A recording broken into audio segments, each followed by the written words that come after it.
benvinguts en aquesta conferència de l'economista i professor Miquel Rubirola, que tot seguit començarà. Aquí agraïm avui aquí la seva presència i la seva predisposició immediata a venir a casa nostra a fer-nos aquesta xerrada. Moltes gràcies, professor Rubirola. Agraïm també a la Junta d'Albens que hagi facilitat aquest espai per poder desenvolupar aquesta interessant xerrada. L'interès nostre, des de Convergència, l'interès nostre és posar més llum al camí, és aclarir dubtes, aclarir conceptes, esvair aquells dubtes de si he d'anar més endavant o em quedo aturat, o me'n vaig una mica a la dreta o una mica més a l'esquerra, i posar més informació al damunt de tot el que som nosaltres. Perquè la informació és coneixement i el coneixement és el que ens dona més seguretat davant d'un futur incert. És per això que volíem la veu d'un expert, economista, en l'entorn europeu, perquè ens exposés, com farà ara en breu, les possibles diferents variables existents, les diferents possibles possibilitats d'una Catalunya independent en relació a la Unió Europea i en relació a una moneda com l'euro. Això és el que tocarem ara. He fet relació anteriorment, he comentat el tema de donar més llum en aquest camí. On som en aquests moments? En aquests moments som amb una gran voluntat del poble de Catalunya, majoritària, d'encetar aquest camí, que ja s'ha encetat, amb una posició frontal, total i rotunda del govern espanyol, del PP en aquests moments, amb una manifestació clara i contundent dels socialistes espanyols que han manifestat que estaran al costat de qualsevol gest i moviment que faci el govern espanyol, quina és, i amb un posicionament molt semblant, mirant cap a l'altra banda, del govern socialista local aquí a Esplugues, que és dels pocs que queden per afrontar la moció dels grups partidaris de la consulta. Farem aquest dimecres aquí un molt extraordinari. És dels pocs municipis que queden quan ja n'hi ha hagut 800 i pico que ja s'han manifestat cap al costat o cap a l'altre. Mentrestant, aquest cap de setmana, després de la signatura del president del decret, aquest matí es reunia el Consell de Ministres, que ja ha interposat recurs a les dues resolucions, en principi, les ha adreçat al Tribunal Constitucional, i el Tribunal Constitucional, a hores d'ara, des de 4 a 7, està debatent si admet a tràmit els recursos o no. I estem en aquesta situació. Una cursa de llarg recorregut. És una cursa de resistència, on hem de ser molt pacients, seguir els processos amb tota la normalitat possible, amb tota la legalitat possible, i disposar de la màxima informació possible per saber en cada moment quins escenaris ens vindran al davant. I és per això que hem tingut la voluntat de portar Miquel Rubirola com a expert en la matèria perquè ens aclareixi aquests dubtes i aquests conceptes relacionats amb si arribem a produir aquest fet, com s'esdevindrà el futur immediat en relació a diferents possibilitats dins de la Unió Europea i en relació a la moneda. Dit això, us deixo amb Albert Gomella, el nostre proper candidat de Convergència a les properes llistes municipals, que us farà la presentació més detallada del Miquel Rubirola. Moltes gràcies i després, en acabar, depèn de la informació que ens hagi quedat emmagatzemada, tindrem una estona per fer les preguntes que creiem oportunes. Moltes gràcies i benvinguts.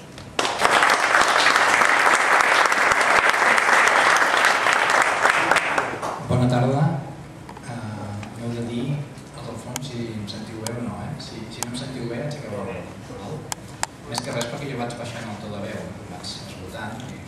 En primer terme, agrair a l'Avenç el detall de deixar-nos aquesta sala.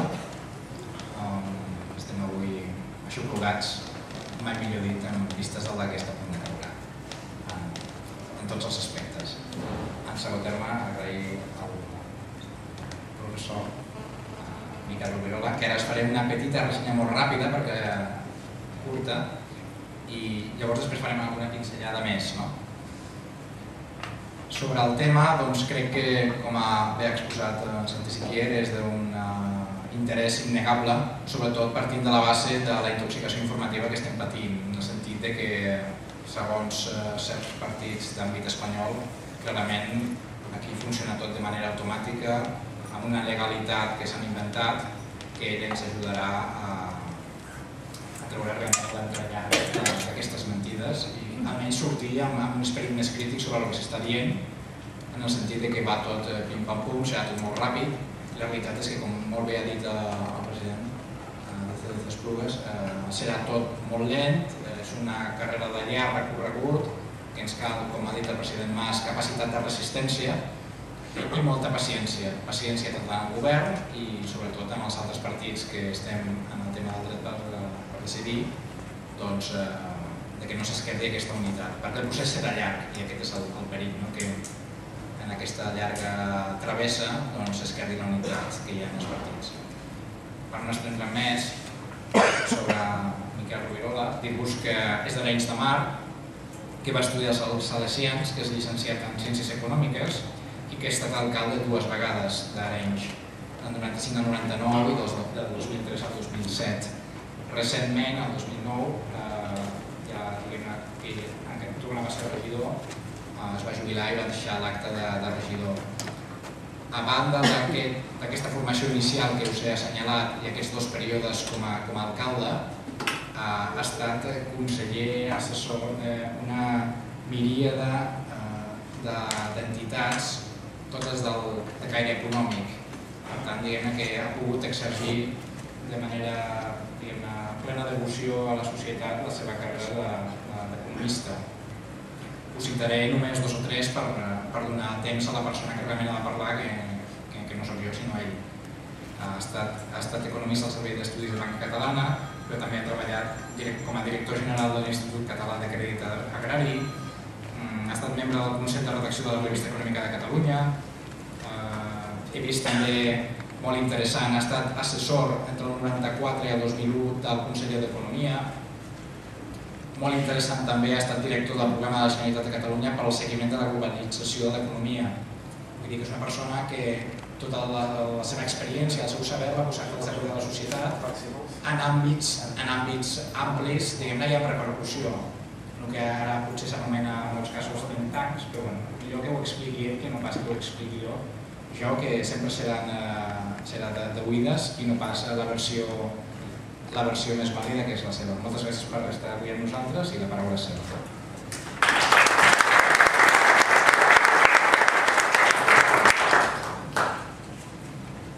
Això em sembla que hem de tenir-ho així perquè si no se sentirà prou bé. Bé, bona tarda a tothom. Agraeixo a l'amic Josep Benedico, que des d'Arenys de Mar ha fet la proposta de venir a la vila d'Esplugues de Llobregat. Agraeixo les paraules del regidor i del president. I sobretot els agraeixo a vostès que estiguin avui aquesta tarda aquí, perquè en aquest moment s'està presentant el llibre blanc per part del govern de la Generalitat de Catalunya i segurament ho deuen estar donant pel 324. El Consell, el Tribunal Constitucional està reunit amb urgència, per tant, que vostès estiguin aquí és una diferència que per mi de veritat els agraeixo. La conferència que els vaig a fer té un text escrit, però que jo avui no llegiré, i que vostès poden trobar a la meva pàgina web, per si després a casa volen revisar alguna dada, alguna cita d'algun article o algun document. A més del text pròpiament de la conferència, n'hi ha un altre d'ampliat i hi ha un document de treball de 100 pàgines, de manera que si el que no podem aclarir en la meva explicació i després sobretot en el temps de col·loqui els queda algun dubte i tenen ànim, poden anar en aquesta pàgina que és molt senzilla, és Miquel Rovirola Torrent, tot junt en minúscula.cat. Voldria fer, abans de començar, una consideració prèvia, i és que, malgrat la importància de la qüestió econòmica, la independència d'un país, Catalunya en el nostre cas, és un projecte de naturalesa clarament política i que només pot ser valorat i analitzat de manera adequada amb aquests criteris polítics. És a dir, allò que és realment rellevant, que serà realment rellevant, és si una majoria suficient de catalans decideix democràticament si és o no preferible bastir un estat propi, construir un estat propi, un estat independent, o bé continuar formant part del marc jurídic i polític espanyol. Dit això, és evident que la dimensió que és fonamentalment política també té la part econòmica, que és imprescindible que en parlem i que l'analitzem. El meu propòsit, com deia abans, és fer-ho d'una manera analítica, objectiva, documentada, no tant una defensa d'una posició concreta política, que no és el cas. I com que això, afortunadament, malgrat el que es diu a Catalunya, s'està fent molt bé, és a dir, si vostès miren publicacions d'economistes, des del Sala Martín, que coneix tothom, i no només per les seves americanes, fins a molts altres economistes, avui dia tenim un gruix d'anàlisi que podem aprofitar. Una de les coses que jo crec que s'equivoquen els que estan en compte en aquest procés és que ho presenten com un tema de voluntat o d'una qüestió d'ideologia. No, les qüestions del per què les coses són com són tenen una base analítica. I començaré dient el següent. A Europa, a més de la Unió Europea, hi ha altres institucions que tenen unes característiques econòmiques importants. La Unió Europea és potser la més rellevant perquè, ja saben vostès, hi ha 28 països. És una associació d'estats amb un mercat únic que està integrat i tenen institucions polítiques com el Parlament, la Comissió o el Consell Europeu, que no s'ha de confondre amb el Consell d'Europa. Per ingressar en la Unió Europea cal la unanimitat de tots els 28 membres en aquest cas, també per fer acords associatius, que vol dir que s'estableixen institucions comunes entre la Unió Europea i altres països, altres estats, però és important remarcar que per majoria qualificada es poden fer acords bilaterals. És a dir, una Catalunya independent que tingués un mètode d'alguns dels 28 membres no vol dir que es quedés sense cap relació amb la Unió Europea, sinó que podria fer acords bilaterals. Això és el que estableixen el tractat, els articles 208 i 217. És important dir que a més de la Unió Europea hi ha el que s'anomena l'EFTA, perquè són sigles angleses que volen dir Associació Europea de Lliure Comerç. Això ho formen 4 països, que entre ells han arribat a uns acords, de manera que el trànsit de mercaderies, serveis, capitals i persones no tenen aranzels ni tenen limitacions. Aquests 4 països són Islàndia, Noruega, Liechtenstein i Suïssa. Hi ha també l'Espai Econòmic Europeu, que és una associació on hi ha els 28 membres de la Unió, més els 3 de l'EFTA, perquè Suïssa no hi és. Amb això que estem configurant? Estem configurant una realitat que és important perquè quan es diu que sortirem d'Europa s'ha de concretar a què es refereixen. És a dir, sortirem de la Unió Europea, que ara som representant que som també ciutadans espanyols, no podrem ingressar mai a l'EFTA, no podrem formar part mai de l'Espai Econòmic Europeu. Per què? Doncs això és el tema important. Per exemple, també hi ha l'Espai Schengen, que el formen 26 membres, en aquest cas dels 28 de la Unió i els 22, més els 4 de l'EFTA. I aquí hi ha 400 milions de persones. Els acords són perquè s'eliminen els controls de les fronteres internes, es reforcen les fronteres exteriors d'aquests 4 i pico de quilòmetres quadrats i sobretot es fa una política comuna, una política compartida per l'estada temporal de persones. Hi ha una col·laboració transfronterera tant judicial com policial. I després hi ha el Consell d'Europa, que no és el Consell Europeu de la Unió Europea. El Consell Europeu està format pels caps d'estat i de govern. En canvi, el Consell d'Europa són 47 estats, hi ha 220 milions d'habitants, tots ells aplegats, menys Bielorússia, i és una organització que va néixer ja l'any 45, després de la Segona Guerra Mundial, i també té observadors internacionals. Amb això, el que estem explicant és que diferents països formen a Europa part de diferents grups, de diferents institucions. Per exemple, a Espanya està a l'euro i està a l'eurozona.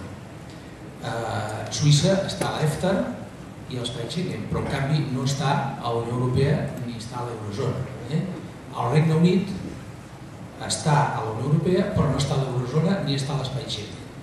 Per cert, l'eurozona ja suposo que vostès de seguida ho associaran, que és dels 28 països que formen la Unió Europea, n'hi ha 18 que tenen l'euro com a moneda oficial i única, i n'hi ha 10 que no. I és important que d'aquests 10, 3 no tenen l'euro des del primer moment que es constitueix la Unió Monetària, que són Gran Bretanya, que és Dinamarca i que és Suècia. Per tant, si nosaltres ara, des de Catalunya, miréssim 8 països que són de referència per nosaltres, de referència vol dir que per la seva riquesa, pel seu tipus d'economia oberta i competitiva, pel nombre d'habitants, per la dimensió geogràfica, diguem-ne que ens els hem de mirar molt de prop, hem de seguir i hem d'aprendre d'ells què faran. Aquests 8 països són Àustria, Holanda, Bèlgica, Suïssa, Suècia, Dinamarca, Noruega i Finlàndia. Bé, doncs d'aquests 8, només 4 són alhora membres de la Unió Europea i són alhora membres de l'eurozona. Tenen l'euro com a moneda oficial i única. Aquests 4 n'hi afegim dos que són de la Unió Europea però no tenen l'euro. I després n'hi ha 2 que no són ni de la Unió Europea ni tenen l'euro. Per tant, què ens està dient aquesta estadística o aquesta radiografia? Que els països europeus són viables econòmicament, alguns d'ells molt rics per cert, més enllà de ser membres o no de la Unió Europea. Per tant, aquesta qüestió que després analitzarem a fons de si som una Catalunya potencialment independent seria o no membre de la Unió Europea, si no som membres de la Unió Europea, diguem-ne que el món no s'acaba. No per això deixem de ser un país que pot tenir una economia viable i fins i tot, com demostraré, tenir l'euro com a moneda oficial i única. Una altra cosa molt important que es dedueix d'aquesta radiografia, el fet de no ser membre de la Unió Europea no comporta de cap manera deixar de tenir llibertat en l'intercanvi de mercaderies, capitals, serveis i persones. Per què? Perquè hem vist que hi ha l'espai econòmic europeu, que hi ha l'EFTA i que hi ha l'espai Schengen. Per tant, en el supòsit d'una Catalunya independent no membre de la Unió Europea, hem de tenir clar que aquesta independència política no comporta de cap manera ni barreres arancelàries ni limitació de turistes, etc.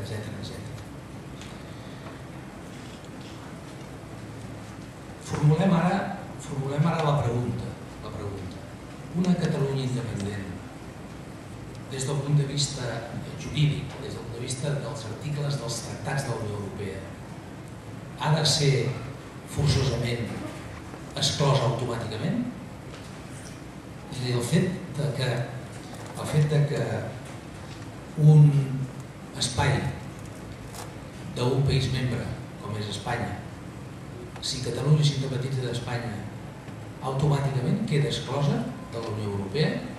Bé, sobre això el més important és dir que si vostès miren a fons tots els articles dels tractats de la Unió Europea, no diuen res sobre què s'esdevé quan una part d'un estat membre s'independitza.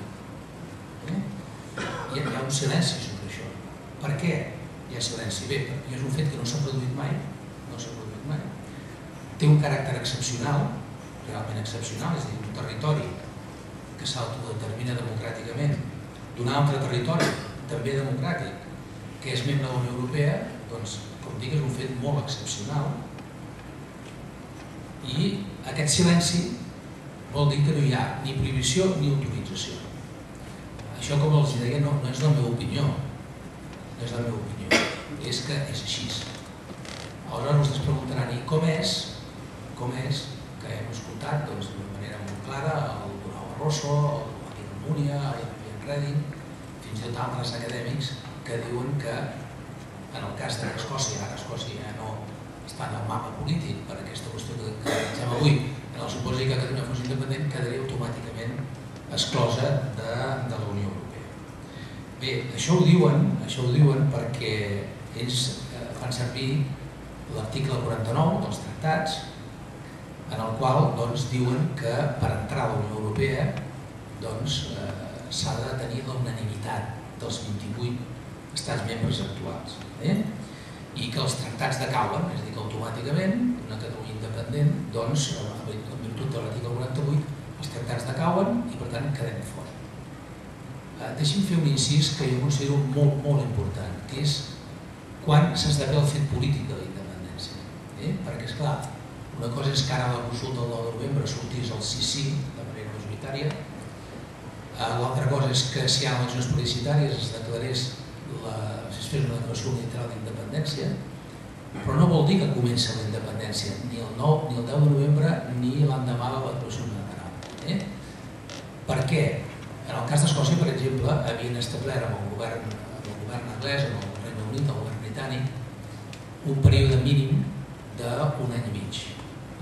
És a dir, no abans del 16 de març del 2016 es declarava formalment i es firmava en els papers de la potencial Escòcia independent. En el cas de Catalunya és evident que requereix dues coses, que a més no es poden donar alhora. Si l'estat espanyol no reconeix mai la Catalunya independent, no podem ser expulsats de la Unió Europea, ni automàticament ni no automàticament, perquè continuem sent membres de l'estat espanyol. I l'estat espanyol, a més que decidís el contrari, continuarà sent membre de la Unió Europea. Per tant, per poder qüestionar pertany o no a la Unió Europea, hi ha d'haver-hi per força un reconeixement explícit de l'estat espanyol. Si no es dona, nosaltres continuem sent membres de la Unió Europea, encara que declarem la independència unilateralment. Aquest també és el tema de les pensions, que preocupa molta gent, de manera raonable. No ho podrem explicar, en tot cas a la pàgina web hi ha una conferència sobre això també. Si el govern espanyol diu que no som independents, ha de continuar a pagar les pensions dels pensionistes catalans, perquè els pensionistes catalans continuen sent espanyols. Bé, fet aquesta digressió, s'entén que els estaments oficials de la comissió, sobretot, hagin dit el que han dit respecte a això que els comentava de l'expulsió automàtica. Per què? Bé, primer perquè la comissió de la Unió Europea és una institució esbiaixada contra la secessió dels territoris europeus. Aquesta comissió, els seus dirigents, tenen pànic, pànic al que ells en diuen la taca d'oli. És a dir, podria ser Escòcia, podria ser Catalunya, ai mare de Déu, pot ser els països catalans, vindrà el País Basc, potser Galícia també, el sud del Tirol, Macedònia grega, el Vèneto, escolti, això diguem-ne no pot ser. Això explica que ells interpretin d'aquesta manera l'article 49, això ho explica. Després, diuen, això tenen raó, diuen, home, és que qui va firmar els tractats va ser Espanya i en el seu cas el Regne Unit, no Catalunya i Escòcia. Llavors diu una altra cosa que aquesta és molt discutible, diu, bueno, és que en el cas català es vulneraria el principi d'identitat nacional espanyol i sobretot el principi d'integració territorial. Bé, aquesta és una lectura que es pot donar, perquè com dic, com que no està regulat de manera específica la secessió d'un territori democràtic que pertany a un estat de la Unió Europea, es pot donar aquesta lectura. Però clar, hi ha una altra lectura que s'ha silenciat molt, però que és molt potent, perquè té a darrere gent de molta categoria, mediadors de la Unió Europea, catedràtics, fins i tot el jutge Edwards, que això és molt important pel que diré després, que aquests diuen, escolti, dues coses molt importants. Primera, el dret europeu, que regula els tractats, té com a subjectes tant els estats, però també els ciutadans d'aquests estats. És a dir, el ciutadà català, en el supòsit d'una malifeta greu de l'estat espanyol, doncs la Unió Europea, com que són ciutadans seus, doncs hauria de fer alguna cosa. No dic que la Unió Europea, si suspèn l'autonomia política de Catalunya, intervingués. El que digués que si envien els tancs, sí que intervindria. En aquests ciutadans catalans, que són també ciutadans espanyols a través de l'estat, ciutadans europeus a través de l'estat espanyol, tenen un passaport. Els hi hem de prendre perquè s'han declarat democràticament independents. Per tant, aquesta qüestió és molt important per a molta gent, perquè s'accepta com a membre de la Unió Europea, com és el cas, a països que han esdevingut independents a través de guerres molt cruels, i s'expulsa, i a més alguns diuen molt atreviment, automàticament s'expulsa, hem vist que això ara veurem que no pot ser automàticament, s'expulsa a ciutadans que són ciutadans europeus a través d'un procés democràtic, però que hi ha una raó més important, més fonamental.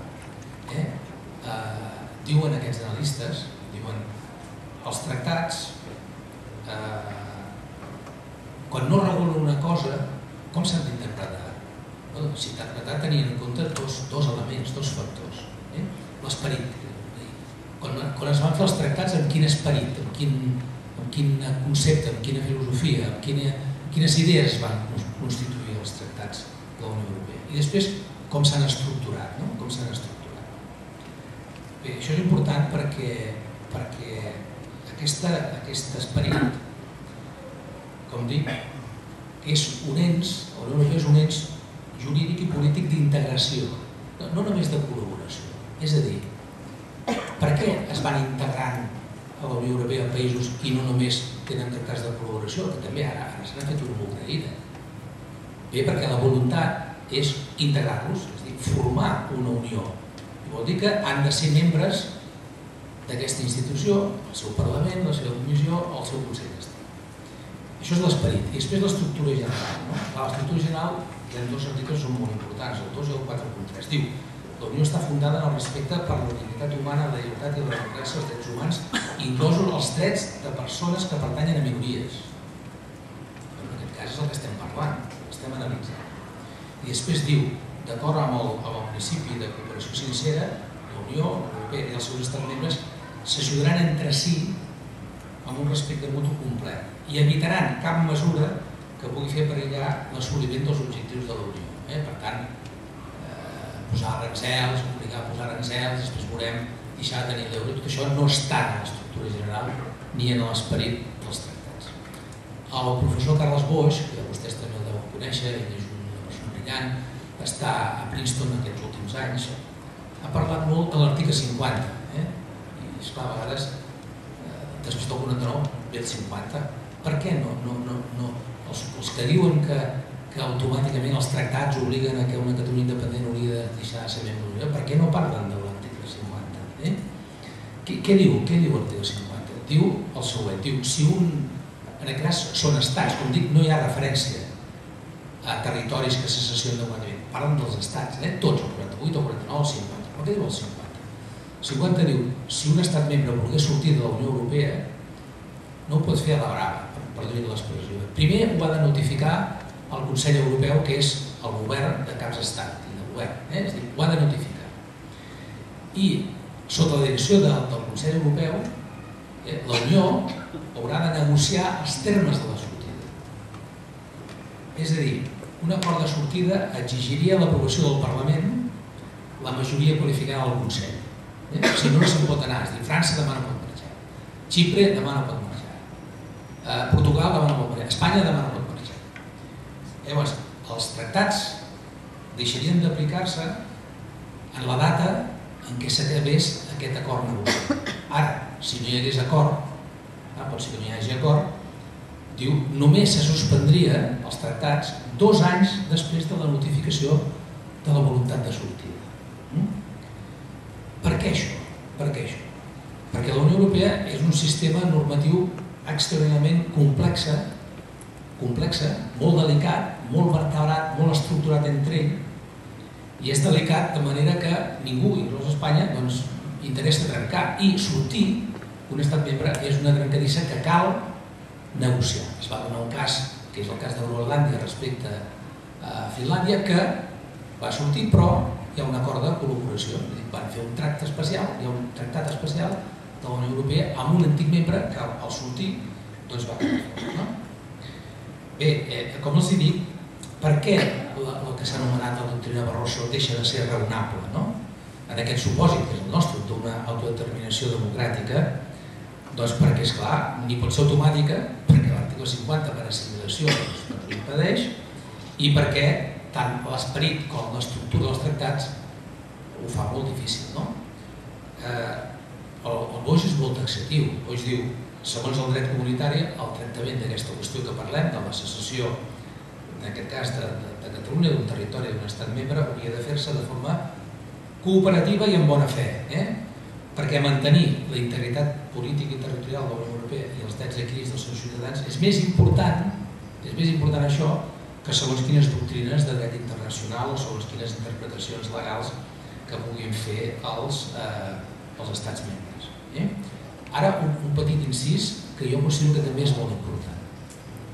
A qui pertany la decisió d'excloure o d'establir uns tractats de col·laboració o d'establir la integració? doncs no pertany ni a la comissió. Per tant, els membres, el president de la comissió, el que enronen, els comissaris que enronen, ho fan, diguem-ne, perquè ens sembla, no? I perquè tenen llibertat de fer-ho.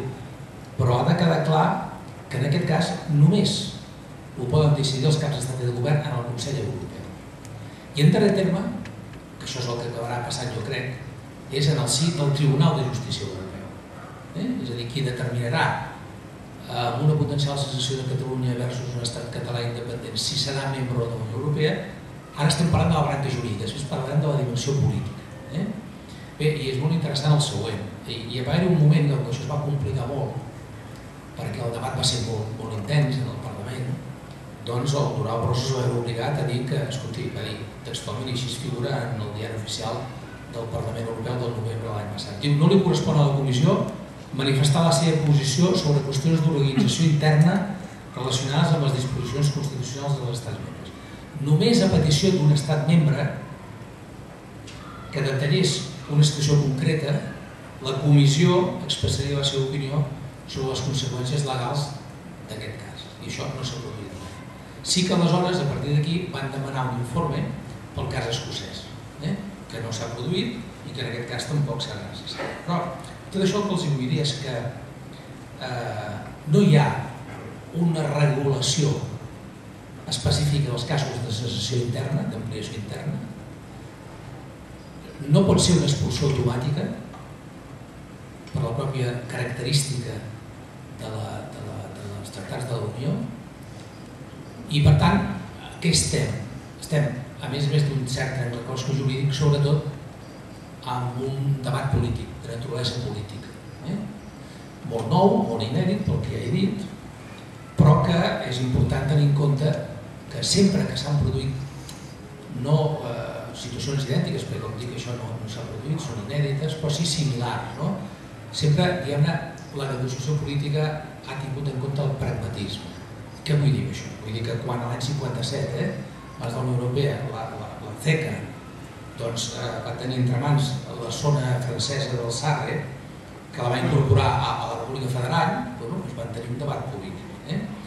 Els deia abans, l'any 82, a Groenlàndia, s'emancipa de Dinamarca, surt de l'antiga Comissió Europea, encara no hi havia de la Unió, i ara hi ha un acord específic, un estatus específic, especial.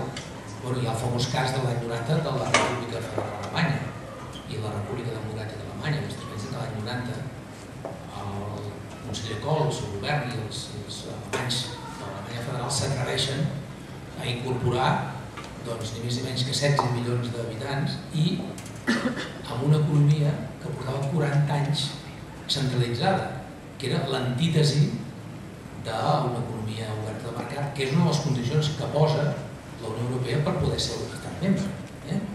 Per tant, i això ja es va donar a Xipre, que és un cas interessantíssim, perquè el territori de Xipre, tot ell és membre de la Unió Europea, però a la part turco-xipriota no s'apliquen els tractats de la Unió Europea i tanmateix els ciutadans turco-xipriotes, juntament amb els ciutadans grego-xipriotes, són membres de la Unió Europea, són ciutadans de la Unió Europea. Vull dir que la Unió Europea té un trencaclosca jurídic, però sobretot té un àmbit polític, de naturalesa política. I normalment això es resol de manera pragmàtica. Té el cas de Kosovo, que Espanya, entre altres, no reconeix Kosovo i, en canvi, ha establert acords de col·laboració de la Unió Europea.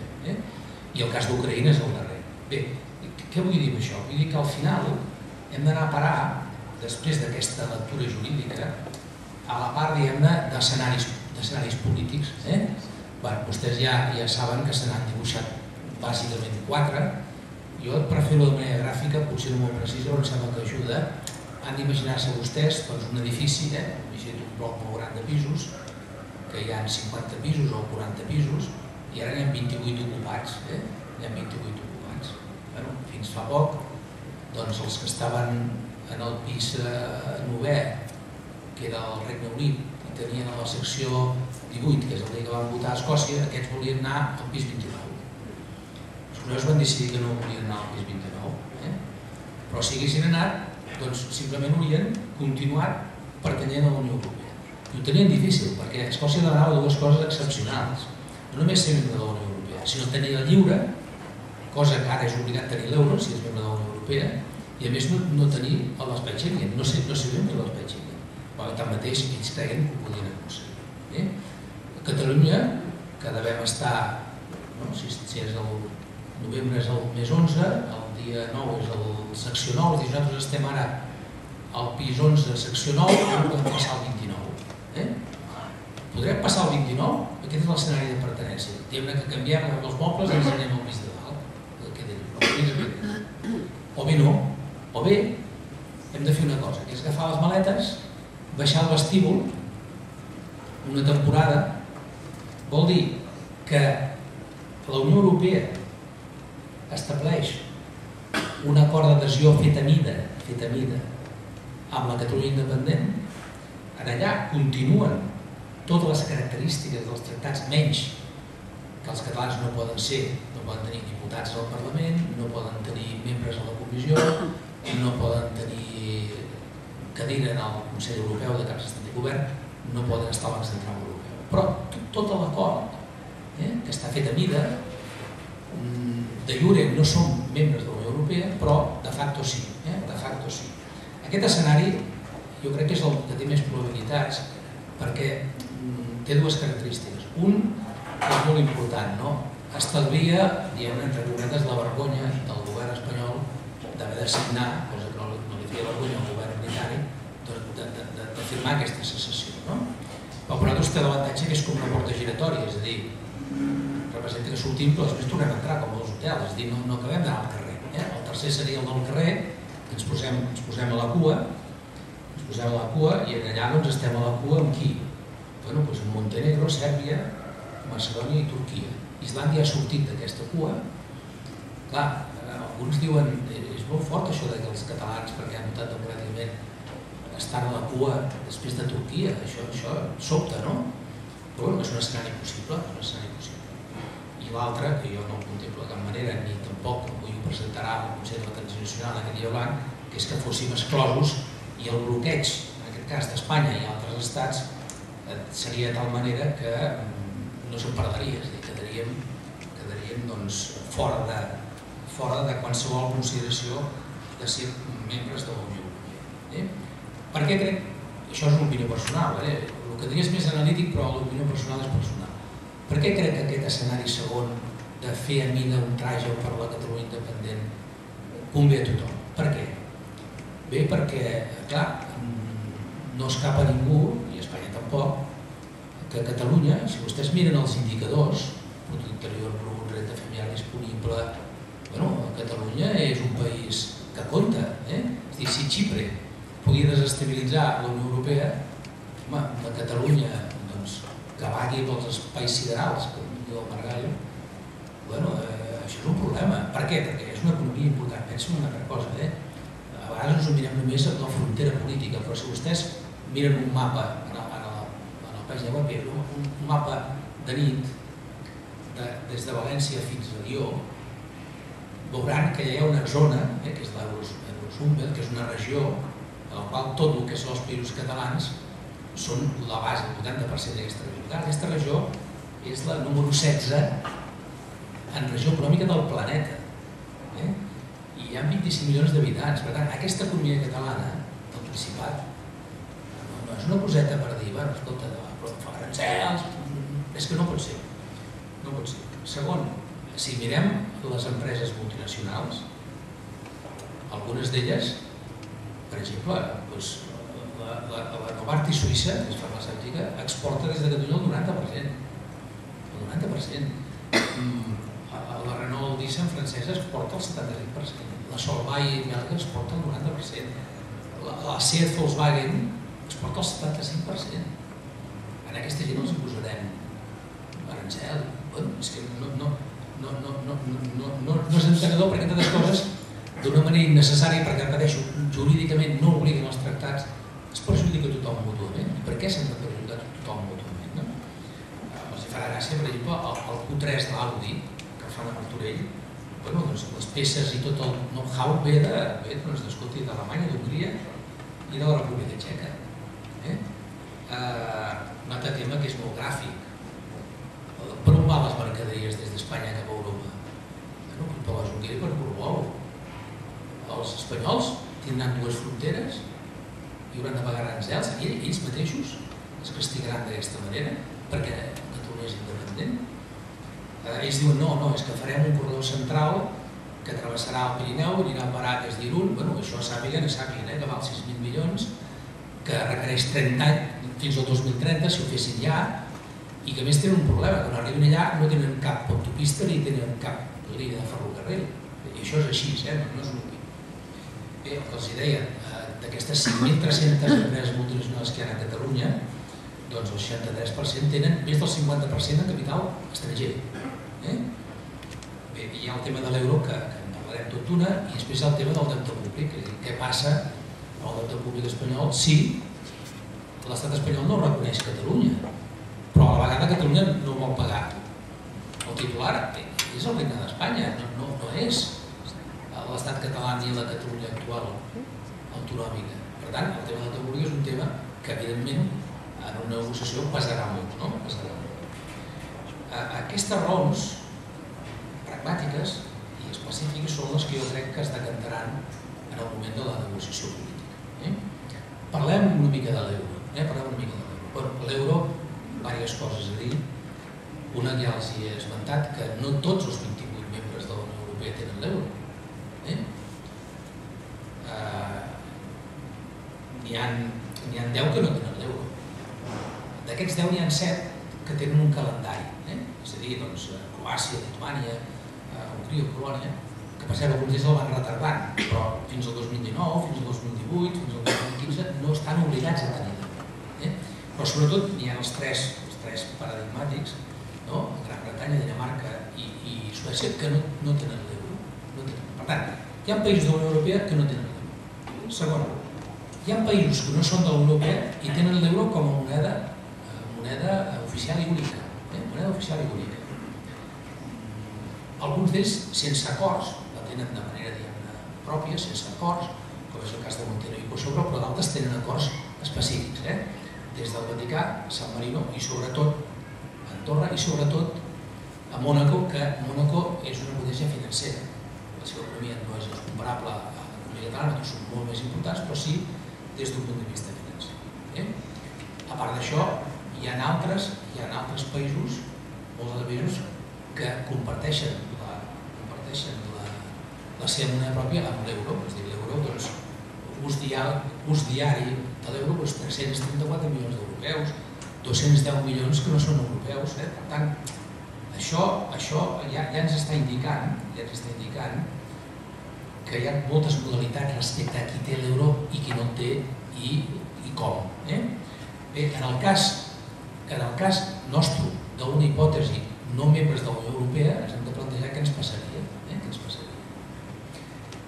Podem mirar cap a Mònaco, perquè ells tenen un acord específic, concret, i en aquest acord hi ha 35 euros. Els bancs i les entitats financeres de Mònaco tenen accés als mecanismes del Banc Central Europeu, també poden participar en la infraestructura de pagaments interbancaris i de liquidació de valors, ho tenim altres sectors, i això sí, Mònaco està obligat a acceptar la legislació europea sobre regulació i supervisió bancària i de lluita contra el blanqueig de diners.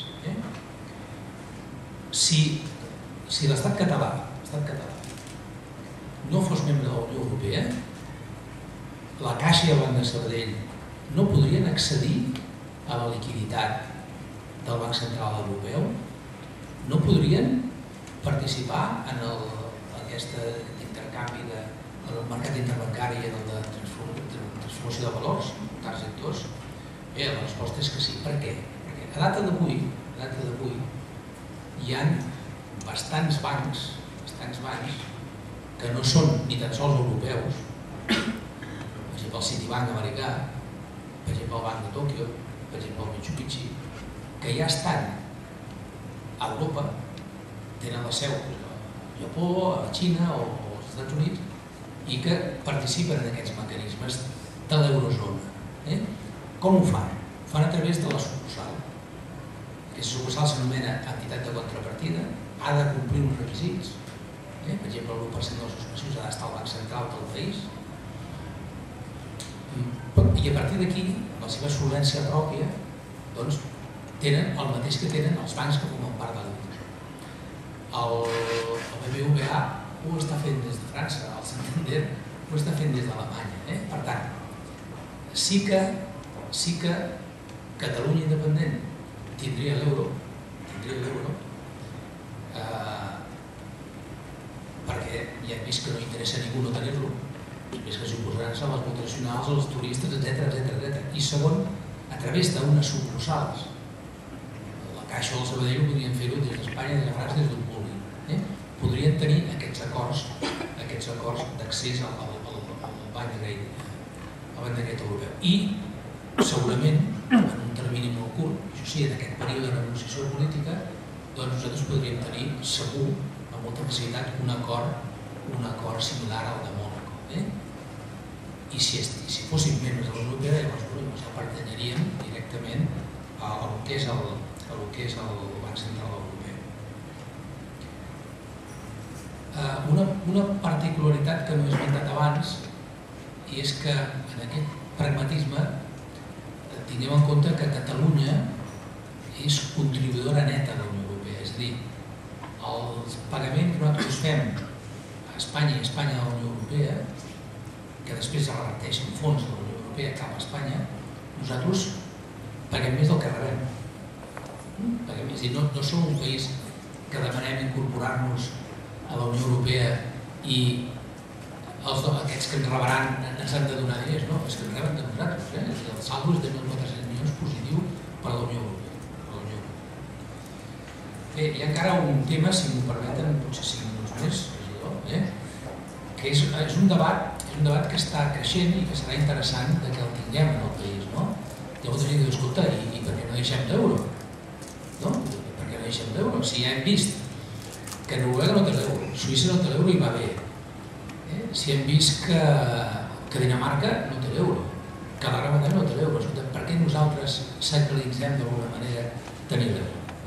Bé, aquest és un debat, com dic, de molta profunditat, que el país ja ha començat a tenir, hi ha estudis, hi ha anàlisis, però que al meu entendre és imprescindible fer una distinció entre el curt termini i el llarg termini. És a dir, a llarg termini no hi ha dubte que un país independent té dret a establir quina moneda vol tenir, quina política monetària vol fer, encara que la política monetària, si les coses es fan bé, és relativament neutra. És a dir, la política monetària serveix per arreglar situacions de crisi, és a dir, d'avaluar, establir tipus de canvi, establir tipus d'interès, etc. Però a llarg termini sí que Catalunya pot tenir la moneda que vulgui, que no sigui bé. Però a llarg termini hauríem de considerar 3 coses, que bàsicament tenen a veure amb la vulnerabilitat quan ja tens l'euro.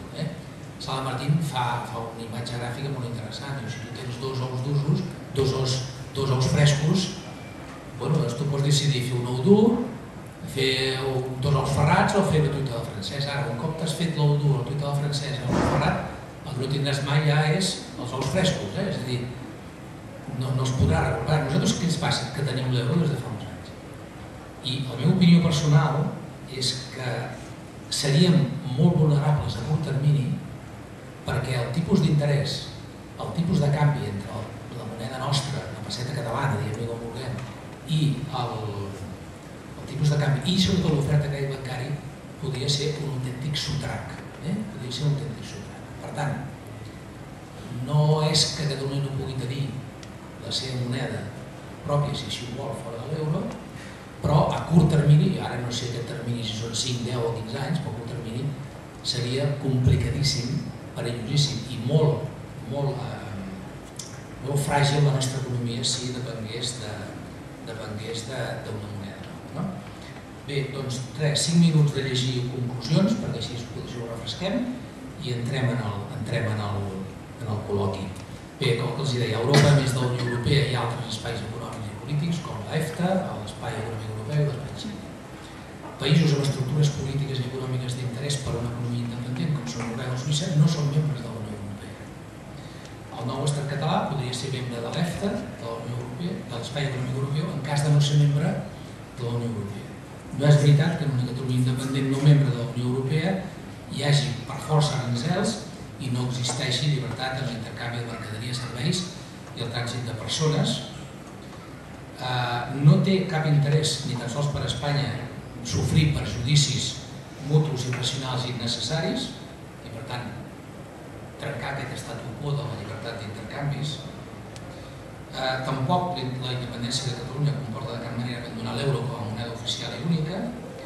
El que els deia, les entitats financeres amb seu social a la Catalunya independent podran tenir accés a través d'una sucursal als països membres de l'eurozona com a entitats de contrapartida i, per tant, accés a la liquiditat del Banc Central Europeu i gaudir del sistema de pagaments interbancaris i de transferències de la Unió Europea. A curt termini, una Catalunya independent que volgués tenir la seva pròpia moneda fora de l'euro podria sofrir alteracions significatives en el tipus de canvi, en el tipus d'interès i en l'oferta de crèdit. L'adopció d'un sistema monetari propi per part d'un país, sigui o no, en aquest cas, membre de la Unió Europea, sempre requereix una transició potencialment complicada i amb riscos importants en el curt termini. Malgrat la característica actual d'una Catalunya indiscutiblement europea, des de tots els punts de vista històric, cultural, econòmic, polític i social, no és possible saber amb exactitud què passarà en l'àmbit de la Unió Europea pel que fa al seu estatus polític d'una Catalunya independent. Hi ha importants i decisives raons per afirmar que la qüestió no és si l'estat català serà un membre de la Unió Europea, sinó quan ho serà i de quina manera. Quan i de quina manera. Per què? Pel que ja dèiem, els catalans som ciutadans europeus ja, la realitat política és d'una societat democràtica, la realitat social és d'un estat de dret, requisits que demana el que se'n diu l'acquis communautaire, el cabal comunitari, nosaltres estem plenament posats aquí. Existeix una economia de mercat viable, amb capacitat per fer front a la competència, està oberta al món global, som contribuents nets als fons europeus i, com dic, no hi ha una revolució jurídica explícita que impedeixi un nou estat secessionat de manera democràtica d'un actual estat membre de la Unió Europea per convertir-se en un nou estat de la Unió. I, com dic, un cop reconeguda la independència política, serà d'interès de totes les parts implicades, totes, inclòs Espanya, trobar un acomodament polític de l'estat català a la Unió Europea. Gràcies per la seva atenció i perdoneu la